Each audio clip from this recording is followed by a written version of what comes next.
Okay. I'll start out with a personal story. My sister and sister-in-law,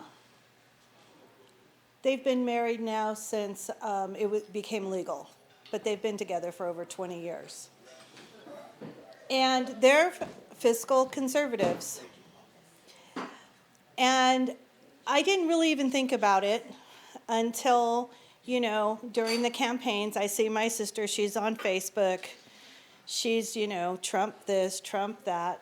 Everything is Republican. And her friends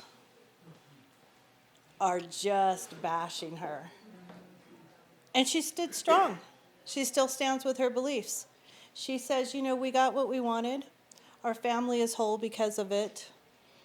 And I'm just here because I like, I want my government, I want my policies, I want to have the same things you were just talking about, lower gas prices, lower taxes, good clean politics, if they even exist. So I was really glad to hear and meet the Log Cabin Republicans at the Lincoln Day dinner. And I've followed them ever since, and, they've been to parties at my home, and I know when I was canvassing, I met quite a few LGBT people out there, and they would say, oh, well, are you Republican or are you a Democrat? And when we run for city council, we run nonpartisan, and I'd say, well, this is a nonpartisan seat, but I am a registered Republican. And they'd say, oh, well, I don't like Republicans because, and then I got to utilize my knowledge of the Log Cabin Republicans, so that would start to change the conversation. And so I know they exist out here in Pueblo because I've come across many doors, and I've tried to backtrack a little bit to try to get them to recruit them to come to a meet and greet. And I don't know if they want to come out and, I don't know if they have a fear to that. I don't know if you find that. But, so what I am a minority vote on city council. There's only myself I've been told that I have the foundation of a conservative, that my foundation derives from conservatism as being a Republican. And then I have I have an unaffiliated who leans conservative, and I have a Republican. It just depends on the day, it seems like, for me.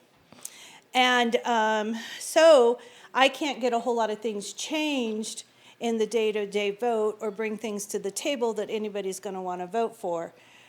So really what I'm there to do is to try to bring some truth and some transparency to council and how this community's run as a under Democratic leadership for the last 80 years. We have a high crime rate here, one of the highest in the state. Our homeless situation has gotten out of control.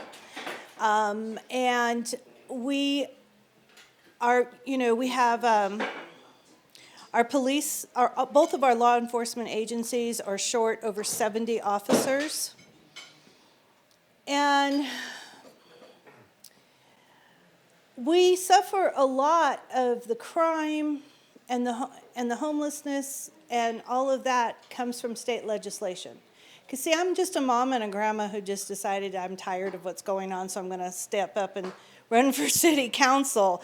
I'm not a politician by trade. I'm not somebody who went to college for it or has been in it for a lot of years. And So I've had to quickly educate myself to what's going on.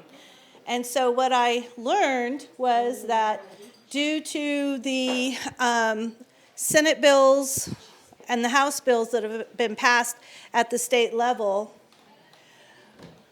it is one, handcuffing the law enforcement agency here, and it also has reduced charges and sentencing for criminals. And we cannot change any of that in city leadership. Only the people of Pueblo and the people of this state can vote in this election to change that. And they're not educated. Like me, I didn't know until I got into politics that it ran exactly this way.